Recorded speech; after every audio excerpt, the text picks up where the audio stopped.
Hey everybody, I just got off with Chris Cuomo to talk about what's happening with me. But the previous guest before me, the Congresswoman who was speaking so passionately about what's going on with the COVID relief bill and what's happening across this country, really made me want to send out a second message. And I wanted to tell people that if they haven't seen the Congresswoman's presentation on Chris Cuomo before me, please find it online, please watch it. She drives home a lot of these facts, and it's very, very important that we follow what she's saying and get action done on this COVID bill. Right now, our main priority needs to be making sure that Congress fully addresses this current crisis, and which is getting worse every single day, and pass action that not only has the plans and the funding for vaccine distribution at no cost to people in this country, but also includes relief and direct payments to those in our country who are suffering. According to the Congresswoman, 20 million people have not been able to pay their rent since August. We have millions more who are starving or who are being pushed into poverty every single day. And the situation is becoming worse. We are a country that struggled disproportionately with hunger and poverty, especially within children, for some time. People seem to forget that the economic situation for the average American was not great before this happened, and all this has done is exacerbate it. Please call your congresspeople, write them, do whatever you can to encourage them to get COVID relief passed, to ensure that the people get some of this money, because we are the people who pay the taxes that make this country run. If it cannot be here for us when we need it, then it serves no purpose. We have to get this done. This is so important. I also want to ask that nobody else donate to any of my legal funds or maintaining my website or anything else.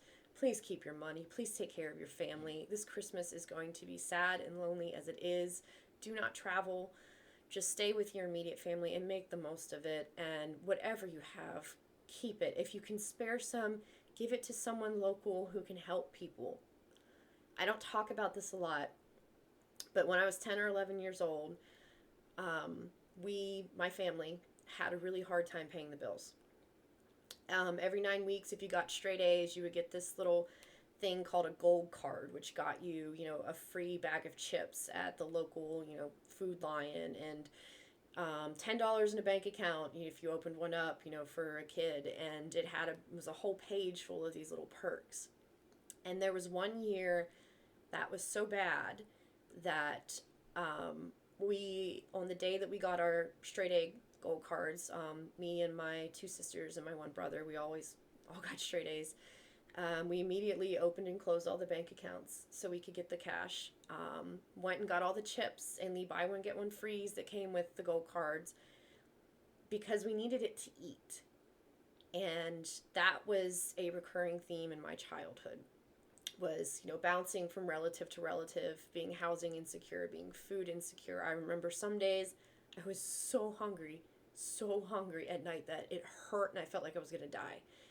And I remember this one time when I was 10 or 11, I looked at my mom and I said, do we need to get straight A's so we can, eat again?